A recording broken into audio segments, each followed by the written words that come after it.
વિદ્યાર્થી મિત્રો, ધોરણ 9 વિજ્ઞાન ટેકનોલોજી પાઠ 10 ગુરુત્વાકર્ષણ.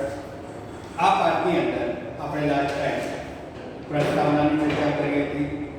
ગુરુત્વાકર્ષણમાં ન્યૂટનનો સિદ્ધાંતો વિશે અભ્યાસ કર્યો હતો, ગતિના વિશેનો અભ્યાસ કર્યો હતો. તદુપરાંત સફરજનને ઝાડ પર પડવાનું દ્રષ્ટાંત પણ મેં તમને સમજાવ્યું હતું. ગુરુત્વાકર્ષણનો સાર્વત્રિક નિયમ પણ મેં તમને સમજાવેલો. આ નિયમ ફરીથી બતાવું છું કારણ કે બહુ મોસ્ટ આઈએમપી છે, એટલે વિદ્યાર્થીઓ ધ્યાનથી સાંભળજો અને ઘરે 1-2 વખત રેફર કરી લેજો. પરીક્ષામાં પૂછાય છે, 3 માર્કની અંદર સવાલમાં પૂછાય છે કે ગુરુત્વાકર્ષણનો સાર્વત્રિક નિયમ લખો અને તેનું ગાણિતિક સ્વરૂપ આપો. તો આપણે પહેલા નિયમ લખવાનો કે વિશ્વમાંનો દરેક પદાર્થ બીજા પદાર્થને આકર્ષે છે અથવા આકર્ષણ બળ લગાડે છે. આ બળ જે આકર્ષણ બળ લાગે છે તે આ બળ બંને પદાર્થના દળો એટલે કે દ્રવ્યમાન ના ગુણાકારના સમપ્રમાણમાં અને તેમની વચ્ચેના અંતરના વર્ગના વ્યસ્ત પ્રમાણમાં હોય છે. બરાબર, તેમની વચ્ચેના અહીંયા અંતરના વર્ગના વ્યસ્ત પ્રમાણમાં હોય છે. આ એનો નિયમ છે. હવે આપણે એનો સાર્વત્રિક નિયમનું ગાણિતિક સ્વરૂપ લઈએ. ફરીથી નિયમની ચર્ચા કરી લઈએ કે વિશ્વમાંનો દરેક પદાર્થ બીજા પદાર્થ પર આકર્ષણ બળ લગાડે છે. આ બળ બંને પદાર્થોના દળોના ગુણાકારના સમપ્રમાણમાં અને તેમની વચ્ચેના અંતરના વર્ગના વ્યસ્ત પ્રમાણમાં હોય છે. હવે આપણે એનું ગાણિતિક સ્વરૂપ આપીએ તો આપણે સૌ પહેલા આકૃતિ દોરવાની છે. બે પદાર્થ છે, પદાર્થ A અને પદાર્થ B. પદાર્થ A નું દળ છે M કેપિટલ M અને પદાર્થ B નું દળ છે સ્મોલ m. આ કેન્દ્ર છે, બે કેન્દ્રો એટલે કે આ આકર્ષણ રેખા કહેવામાં આવે છે. આ પદાર્થ પર આકર્ષણ બળ લગાડે છે, આ પદાર્થ પર આકર્ષણ બળ લગાડે છે. આ એરો બતાવી છે અને આ બે પદાર્થો વચ્ચેનું અંતર બતાવે છે d એટલે અંતર. હવે આપણે પહેલું લખીએ કે ધારો કે પદાર્થ A નું દળ m તથા પદાર્થ B નું દળ m છે. બરાબર, આપણે લખી કાઢીએ કે ધારો કે પદાર્થ A નું દળ m છે અને પદાર્થ B નું દળ સ્મોલ m છે. બરાબર, હવે આપણે આ પહેલું અહીંથી શરૂ કરવાનું વાક્ય લખવાનું ક્યાં સુધી એક દળના વ્યસ્ત પ્રમાણમાં હોય. બસ, વ્યસ્ત પ્રમાણ. આપણે આ વાક્યને ઉતારવાનું કે વિશ્વમાંનો દરેક પદાર્થ આપણે એવું લખવાનું કે ગુરુત્વાકર્ષણના સાર્વત્રિક નિયમ અનુસાર વિશ્વમાંનો દરેક પદાર્થ બીજા પદાર્થ પર આકર્ષણ બળ લગાડે છે. આ બળ બંને પદાર્થોના દળો એટલે કે દ્રવ્યમાનના ગુણાકારના સમપ્રમાણમાં હોય છે. એટલું પાછળ ઉમેરી દેવાનું. હવે આપણે એને ગાણિતિક સ્વરૂપ આપીએ.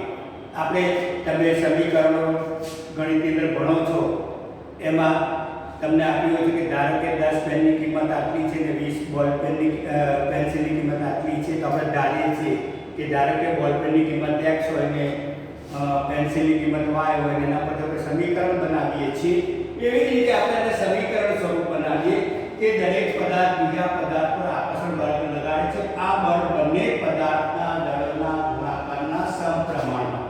બળ એટલે m, સમપ્રમાણ. આ પ્રમાણ છે એટલે ચલ કહેવામાં આવે છે. ચલ m ગુણ્યા n એટલે કે બંને દળોના ગુણાકારના સમપ્રમાણમાં એક જ પેરેલલમાં ચાલતું હોય એટલે સમપ્રમાણમાં કહેવામાં આવે છે. આને આપણે નંબર આપીએ. હવે આપણે બીજી રીતે લઈએ તેમની વચ્ચે અને શરતો તો ચાલશે અને તેમની વચ્ચેના અંતરના વ્યસ્ત પ્રમાણમાં હોય છે. આપણે બીજું વાક્ય લખીએ કે અને તેમની વચ્ચેના આ લખ્યા પછી લખવાનું અને તેમની વચ્ચેના અંતરના વર્ગના વ્યસ્ત એટલે પાછું આપણે એનું ગાણિતિક સ્વરૂપ આપી f વ્યસ્ત પ્રમાણને 1 ના છેદમાં લેવા. હવે આપણે સમીકરણ 1 અને 2 ને ભેગું કરતા અથવા સમીકરણ 1 અને 2 પરથી બરાબર બંનેને ભેગું કરી દો એટલે કે f ચલે છે n ગુણ્યા m છેદમાં આ 1 નીકળી જાય એટલે સીધો છેદમાં d² આવે. હવે હંમેશા ગણિતનો નિયમ એવું કહે છે કે આ ચલન દૂર કરી દો ત્યારે કોઈ પણ એક અચળાંક મૂકવાનો એટલે f આપણે કેપિટલ G m ગુણ્યા m અપોન d² આ એનું ગાણિતિક સ્વરૂપ થયું. વિદ્યાર્થી મિત્રો અહીં છેલ્લે કૌંસમાં કહેલું તો જ્યાં G ગુરુત્વાકર્ષણનો સાર્વત્રિક અચળાંક છે.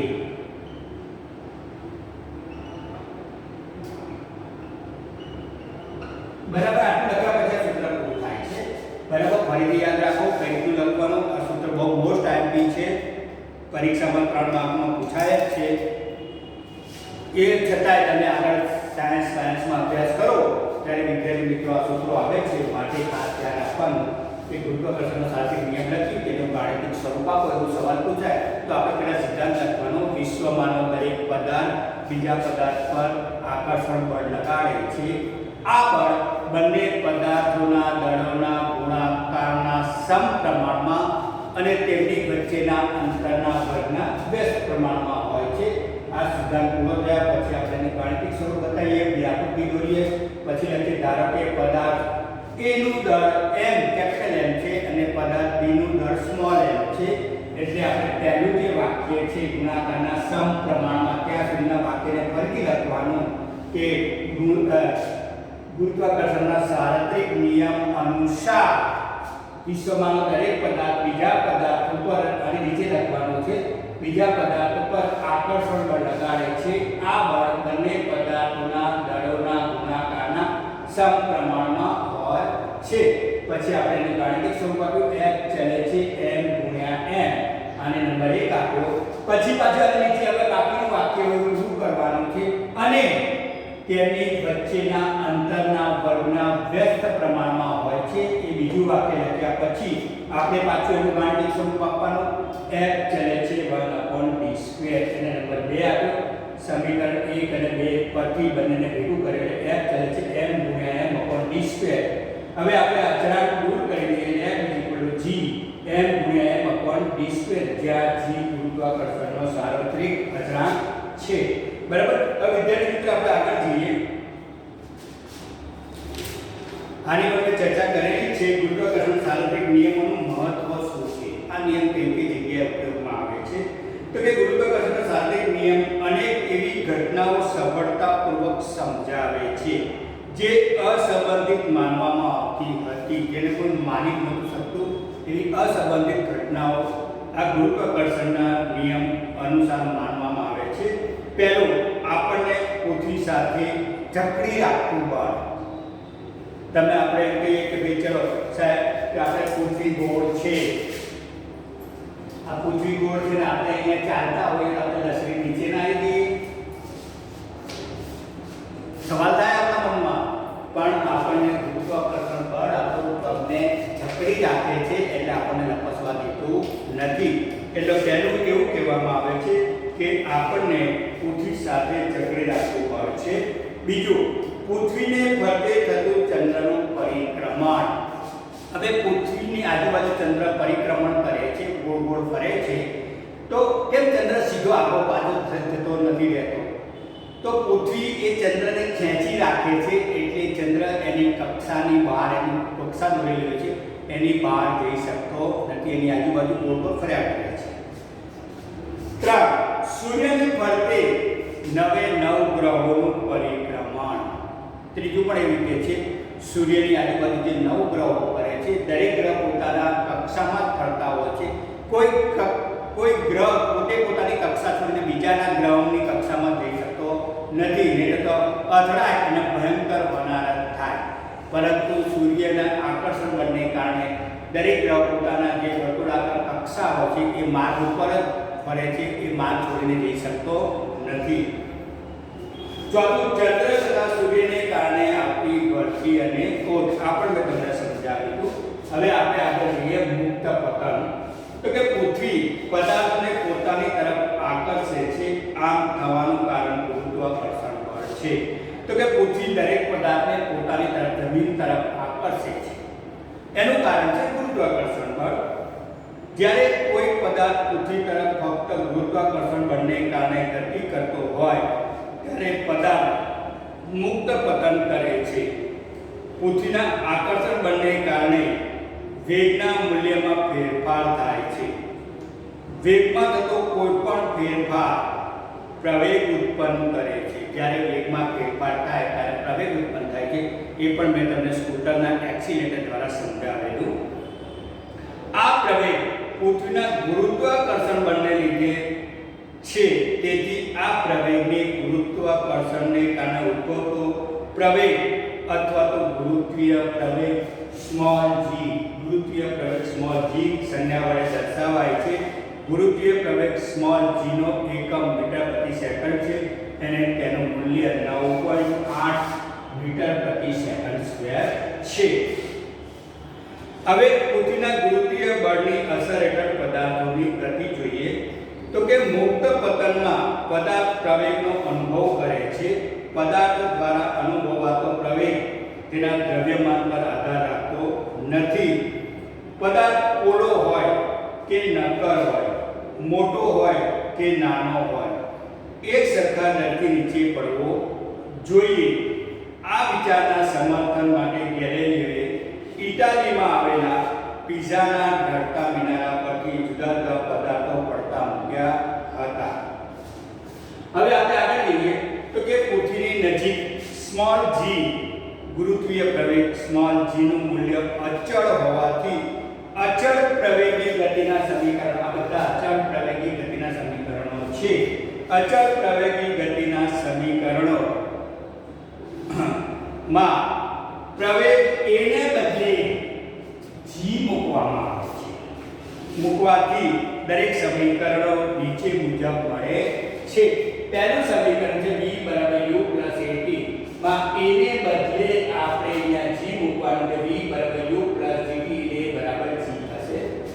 બીજું છે s ut 1/2 માં a ને બદલે આપણે શું મૂકીશું g, એટલે s ut 1/2 એટલે કે બરાબર g મૂકો. ત્રીજું છે v² u² 2as ને બદલે v² u² 2gs એટલે કે a બરાબર g મૂકો. હવે વિદ્યાર્થી મિત્રો આપણે આગળ તફાવત જોઈએ. તમને પરીક્ષામાં પૂછાય છે અને આ તફાવત મોસ્ટ આઈએમપી છે એટલે તમારી નોટમાં ઉતારી દેવાનો છે. તમને પૂછાય કે ગુરુત્વીય પ્રવેગ g અને ગુરુત્વાકર્ષણના સાર્વત્રિક અચળાંક g વચ્ચે તફાવત લખો. અથવા તમને ખાલી એમ જ કે સ્મોલ g અને કેપિટલ g વચ્ચે તફાવત લખો. તમને યાદ રહેવું જોઈએ સ્મોલ g એટલે ગુરુત્વીય પ્રવેગ અને કેપિટલ g એટલે ગુરુત્વાકર્ષણનો સાર્વત્રિક અચળાંક. તો આપણે પહેલો મુદ્દો જોઈએ ગુરુત્વીય પ્રવેગ g માં પહેલું છે ગુરુત્વીય પ્રવેગ g નું મૂલ્ય જુદા જુદા સ્થાને જુદું જુદું હોય છે, એટલે બદલાતું રહે છે જુદા જુદા સ્થાને. જ્યારે ગુરુત્વાકર્ષણ આ સાર્વત્રિક અચળાંક વિશ્વમાંના દરેક જગ્યાએ તેનું મૂલ્ય અચળ રહે છે, એટલે કે બદલાતું નથી. તમે અહીંથી માપો, અમેરિકાથી માપો, રશિયામાં માપો, ચીનમાં જઈને માપો તો કેપિટલ g નું મૂલ્ય અચળ એક જ સરખું રહે છે, ક્યાંય બદલાતું નથી. જ્યારે સ્મોલ g નું મૂલ્ય તમે અમેરિકામાં માપો, રશિયામાં માપો, ચીનમાં જઈને માપો તો એનું મૂલ્ય બદલાય છે. બરાબર? એ વિષુવવૃત્તીય ધ્રુવથી વિષુવવૃત્તીય તરફ જતા એનું મૂલ્ય ઘટતું જતું હોય છે, એના ઉપર આધારિત છે. એટલે પહેલો મુદ્દો ફરીથી યાદ રાખો કે સ્મોલ g નું મૂલ્ય એટલે કે ગુરુત્વીય પ્રવેગ g નું મૂલ્ય જુદા જુદા સ્થાને જુદું જુદું હોય છે. અહીંયા ગુરુત્વાકર્ષણના સાર્વત્રિક અચળાંક g નું મૂલ્ય વિશ્વમાં દરેક જગ્યાએ અચળ રહે છે. આ પહેલો મુદ્દો. બીજો મુદ્દો ગુરુત્વીય પ્રવેગ g સાર્વત્રિક અચળાંક નથી. કેમ સાર્વત્રિક અચળાંક નથી? કારણ કે મૂલ્ય બદલાતું રહે છે, એટલે એને સાર્વત્રિક અચળાંક તરીકે સ્વીકારી શકાય નહીં. એટલે એનું મૂલ્ય દરેક જગ્યા અમેરિકામાં જુદું હોય, રશિયામાં જુદું હોય, બીજો તફાવતનો મુદ્દો જોઈએ તો કે ગુરુત્વીય પ્રવેગ g સાર્વત્રિક અચળાંક નથી, જ્યારે સામે કેપિટલ G એટલે કે ગુરુત્વાકર્ષણનો સાર્વત્રિક અચળાંક છે. એનું ગમે તે દેશમાં જાઓ, ગમે તે જગ્યાએ જાઓ, તેનું મૂલ્ય એક અચળ રહે છે, બદલાતું નથી. ત્રીજો મુદ્દો, પૃથ્વીની સપાટી પર ગુરુત્વીય પ્રવેગ g નું મૂલ્ય 9.8 મીટર પ્રતિ સેકન્ડ સ્ક્વેર છે, જ્યારે અહીંયા ત્રીજો મુદ્દો, ગુરુત્વાકર્ષણના સાર્વત્રિક અચળાંક g નું મૂલ્ય 6.67 ગુણ્યા 10 ની માઈનસ 11 mm²/kg² છે. બરાબર. તો આ તફાવતના ત્રણ મુદ્દા. પછી આ મોસ્ટ આઈમ્પી છે જે પરીક્ષામાં પૂછાયેલું છે, એને આપણે તમે ઉતારી લેજો અને ધ્યાનથી એનો અભ્યાસ કરજો. હવે આપણે જોઈએ દ્રવ્યમાન. હવે આગળના ટોપિક જોઈએ દ્રવ્યમાન. તો કે જેને માસ કહેવામાં આવે છે, દળ. આપણે દ્રવ્યમાન એટલે કે દળ. તો દળની વ્યાખ્યા શું થાય? તો કે પદાર્થમાં રહેલા દ્રવ્યના જથ્થાને દળ કહે છે. દળની વ્યાખ્યા તમે 5મા ધોરણથી ભણતા આવો છો કે દળ કોને કહેવાય? તો કે પદાર્થમાં રહેલા દ્રવ્યના જથ્થાને દળ કહે છે. પદાર્થનું દ્રવ્યમાન તેના જડત્વનું માપ છે. કોઈ પણ પદાર્થનું દ્રવ્યમાન તેનું જડત્વનું માપ છે. પદાર્થનું દ્રવ્યમાન જેટલું વધારે તેટલું તેનું જડત્વ વધારે. જેમ દ્રવ્યમાન વધુ એમ જડત્વ વધુ. પદાર્થનું દ્રવ્યમાન અચળ રહે છે, પછી તે પૃથ્વી પર હોય, પદાર્થનું દ્રવ્યમાન અચળ રહે છે, તે પૃથ્વી પર હોય, તે ચંદ્ર પર હોય કે અંતરિક્ષમાં હોય. આમ પદાર્થનું દ્રવ્યમાન અચળ હોય છે તથા એક સ્થાનેથી બીજા સ્થાને લઈ જતા તેનું બદલાતું નથી. એટલે કે દ્રવ્યમાન, દરેક પદાર્થનું દ્રવ્યમાન વિશ્વના કોઈ પણ સ્થળે જઈને માપો, અવકાશમાં જઈને પણ માપો, તો તેનું મૂલ્ય અચળ રહે છે, બદલાતું નથી. એટલે કે એક સ્થાનેથી બીજે સ્થાને ચાલતું તેનું મૂલ્ય બદલાતું નથી. હવે આપણે વજન જોઈએ છીએ. આપણને લોકો પૂછે, મમ્મી આપણે જ્યાં 7 માર્કેટમાં જે 2 કિલો બટેકા લઈ ગયા, બરાબર? તો એ વજન આપણે જોઈએ છે. તો કે પદાર્થ પર લાગતા પૃથ્વીના ગુરુત્વાકર્ષણ બળને વજન કહે છે. આ વ્યાખ્યા થઈ છે. તફાવતનો મુદ્દો પણ થશે દ્રવ્યમાન અને વજનનો. તો કે ભાઈ વજન કોને કહેવાય? તો કે પદાર્થ પર લાગતા પૃથ્વીના ગુરુત્વાકર્ષણ બળને વજન કહે છે. બીજા શબ્દમાં કહીએ તો પૃથ્વી જે બળથી પદાર્થને પોતાની તરફ ખેંચે છે અથવા આકર્ષે છે તેને પદાર્થનું વજન કહે છે. વજનની સંજ્ઞા W છે. W બરાબર mg. પદાર્થનું વજન એક બળ છે જેના વડે પૃથ્વી તરફ આકર્ષાય છે, તેથી વજનનો SI એકમ ન્યૂટન છે.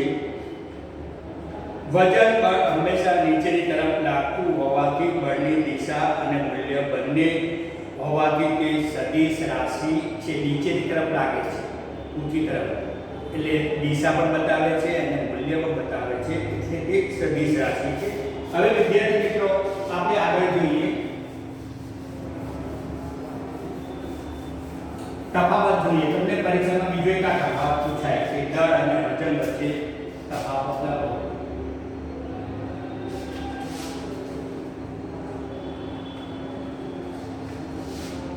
આ પણ આઈએમપી છે. આપણે પહેલી વ્યાખ્યા લખી કે પદાર્થમાં રહેલા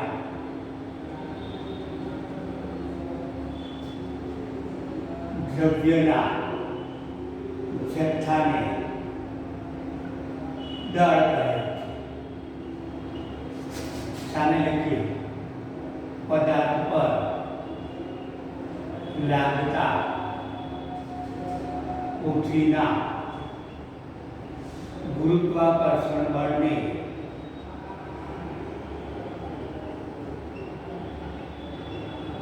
વજન કહે છે.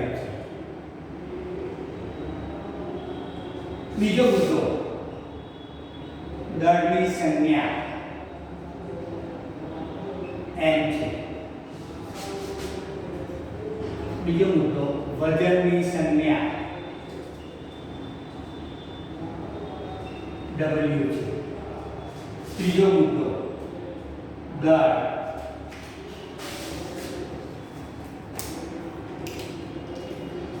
સદિશ રાશિ છે.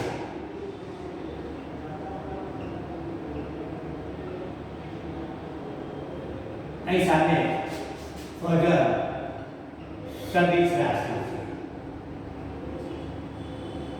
હવે આ તમને સવાલ થાય છે કે અદિશ રાશિ સદિશ રાશિ કોને કહેવાય?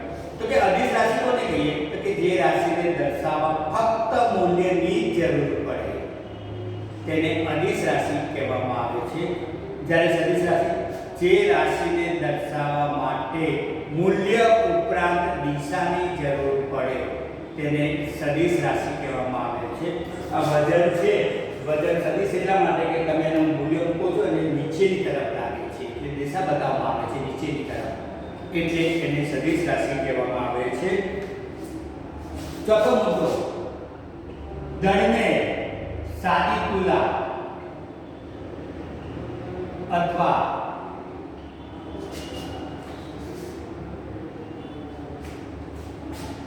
ત્રાજવા, સાદી તુલા ત્રાજવા વડે માપવામાં આવે છે. એટલે એક્ચ્યુઅલમાં તમે જે શાક લાવો છો ને એ દળ લાવો છો, વજન નથી લાવતા. ચોથો મુદ્દો અહીંયા સામે આવશે, વજન સ્પ્રિંગ કાંટા વડે મપાય છે.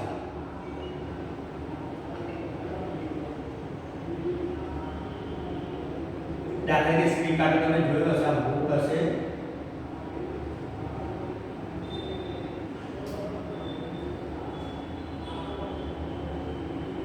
અહીંયા હૂક હોય છે અને વચ્ચે માપ લખેલું હોય છે અને એક આ તીર જેવું હોય છે. અહીં સ્પ્રિંગમાં તમે વજન ભરાવીને પકડો છો એટલે આ કાંટો નીચેની તરફ કે ઉપરની તરફ જાય છે વધઘટ હોય પ્રમાણે, એટલે આને સ્પ્રિંગ કાંટો કહેવામાં આવે છે. હા, હવે પાંચમો મુદ્દો લઈએ, દળનું મૂલ્ય દરેક સ્થાને અચળ હોય છે.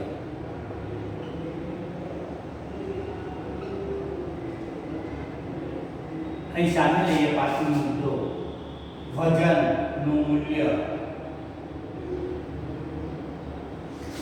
દરેક સ્થાને અચળ રહેતું નથી.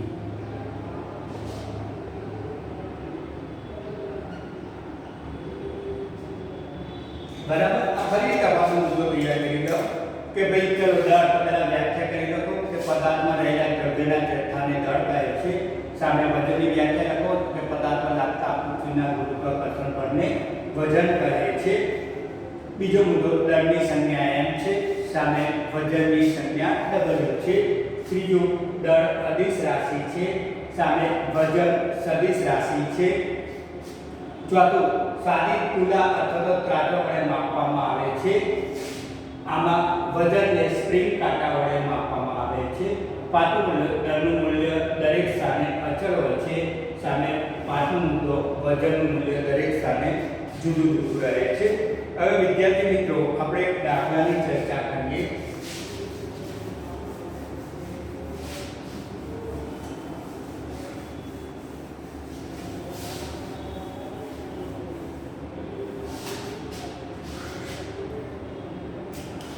એક પદાર્થનું દળ, આ ચેપ્ટરનો પહેલો દાખલો લઈએ છીએ કે એક પદાર્થનું દળ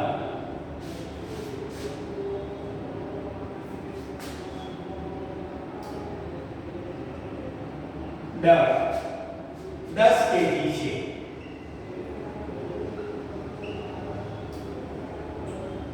પૃથ્વી પર તેનું વજન કેટલું થાય?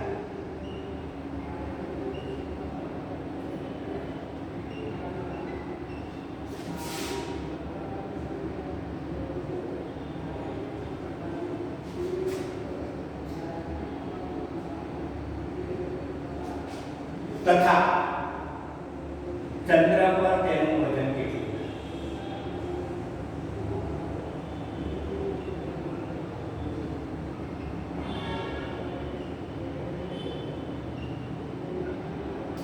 બસ આ દાખલો સમજતા પહેલા આપણે ચંદ્ર પર પૃથ્વી પદાર્થનું ચંદ્ર પર વજનનો અભ્યાસ કરીએ.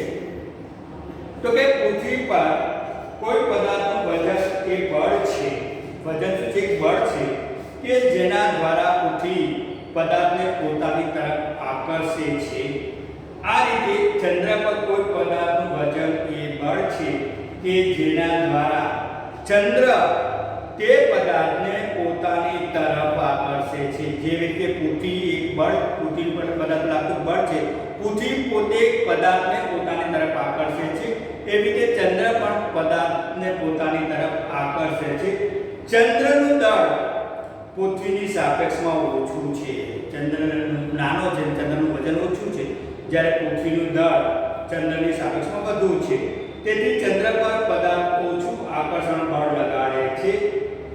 પદાર્થનું ચંદ્ર પર વજન બરાબર 1/6 ગુણ્યા તે પદાર્થનું પૃથ્વી પર વજન છે.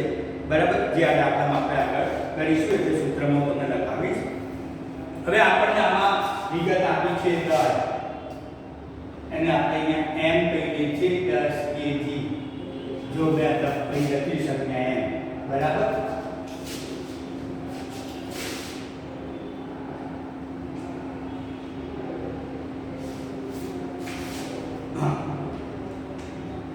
હવે ગુરુત્વીય પ્રવેગ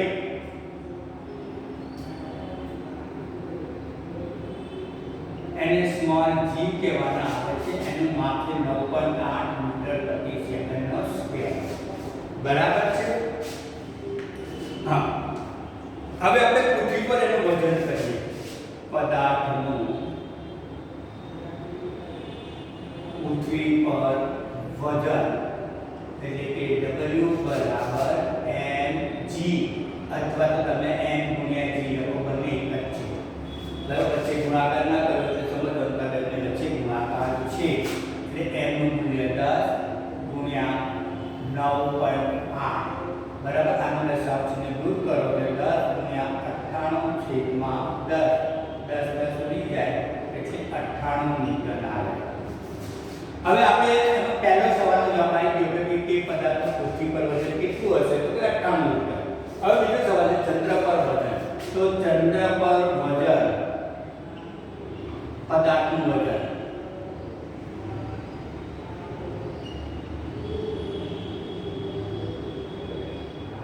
બરાબર 1/6 ગુણ્યા પૃથ્વી પર પદાર્થનું વજન બરાબર 1/6 ગુણ્યા 10 લઈએ.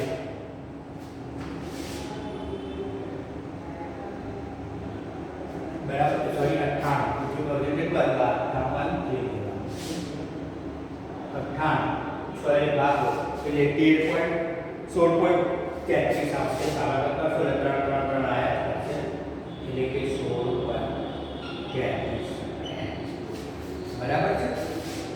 ફરીથી સમજી લેજો દાખલો. તો કે દાખલા તરીકે દાખલાની અંદર આપણને પહેલું આપ્યું છે દળ, એટલે આપણે દળ કૌંસમાં m બરાબર 10 kg. પછી આ ગુરુત્વ પ્રવેગનું મૂલ્ય તમને આપ્યું નથી, તમારે લેવાનું હશે કાયમ માટે. એટલે ગુરુત્વ પ્રવેગ g નું મૂલ્ય 9.8 મીટર પ્રતિ સેકન્ડ સ્ક્વેર. હવે પૃથ્વી પર પદાર્થનું વજન કૌંસમાં w બરાબર mg એટલે કે m ગુણ્યા g થાય. એટલે m ની કિંમત મૂકો 10 ગુણ્યા g ની છે 9.8. આનું દશાંશ દૂર કર્યો છે 98/10 રૂપિયા.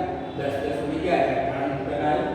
હવે ચંદ્ર પર પદાર્થનું વજન, માની લો કે તમારું વજન પૃથ્વી પર 30 કિલો હોય તો ચંદ્ર પર તમારું વજન છઠ્ઠા ભાગનું થઈ જાય છે, એટલે કે 5 કિલો થાય. બરાબર, છઠ્ઠા ભાગનું વજન થાય છે. એટલે મેં લખ્યું ચંદ્ર પર પદાર્થનું વજન બરાબર 1/6 ગુણ્યા પૃથ્વી પર પદાર્થનું વજન, એટલે 1/6 ગુણ્યા પૃથ્વી પર વજન છે 98, એટલે કે 6 વડે ભાગીએ એટલે 16.33 મીટર આવશે. બરાબર. હવે વિદ્યાર્થી મિત્રો બીજો દાખલો જોઈએ આપણે. દાખલા નંબર 2. એક પદાર્થનું વજન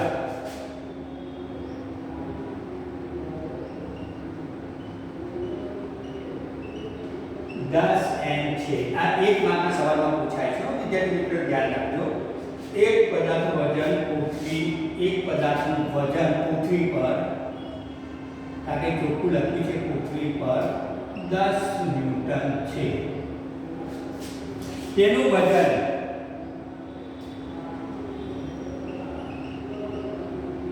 ચંદ્રની સપાટીએ કેટલું થશે?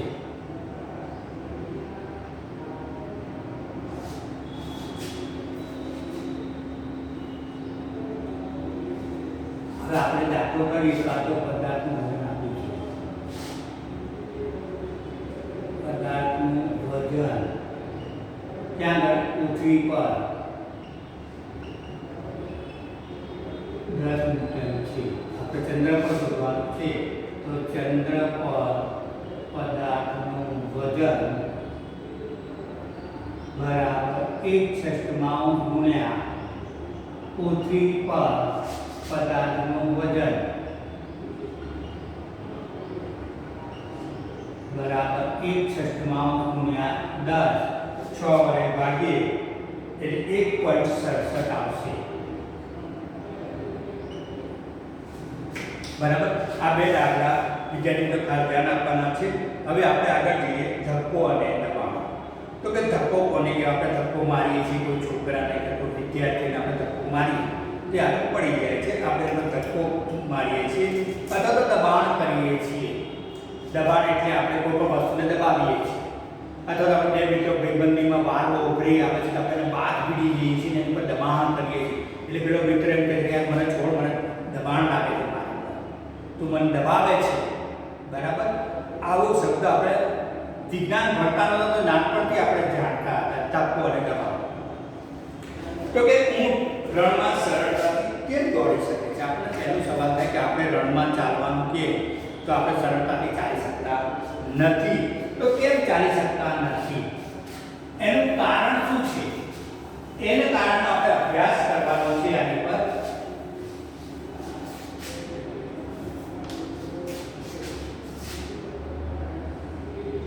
ધક્કો અને દબાણ આ ટોપિકની આપણે ચર્ચા કરીએ છીએ. તો કે ભાઈ ઊંટ રણ પ્રદેશમાં સહેલાઈથી ચાલી શકે છે જ્યારે આપણે સરળતાથી ચાલી શકતા નથી. સેનાની ટેન્ક, તમે લડાઈ વખતે જે ટેન્ક જોઈ હશે મિલિટરી લોકોની ટેન્ક કે જેનું વજન 1000 ટનથી પણ વધુ હોય છે, છતાં સતત ગતિ કરતી ચેન ઉપર, એ સાકર જેવું હોય છે મોટી જાડી, એ સતત ચેન ઉપર કેવી રીતે ટકે છે? બસ કે ટ્રકના ટાયર પ્રમાણમાં વધારે પહોળા કેમ હોય છે? તમે બસના ટાયર કેમ આપણે સ્કૂટર જેવા પતલા નથી રાખતા? આપણે ટાયરો તો મોટા રાખવામાં આવે છે.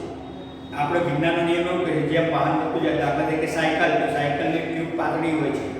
પછી આવે લ્યુના, તો લ્યુનાની ટ્યુબ ટાયર ટ્યુબ એના કરતાં થોડાક જાડા હોય છે ટાયર ટ્યુબ. પછી આવે સ્કૂટર હોય એટલે કે એક્ટિવા હોય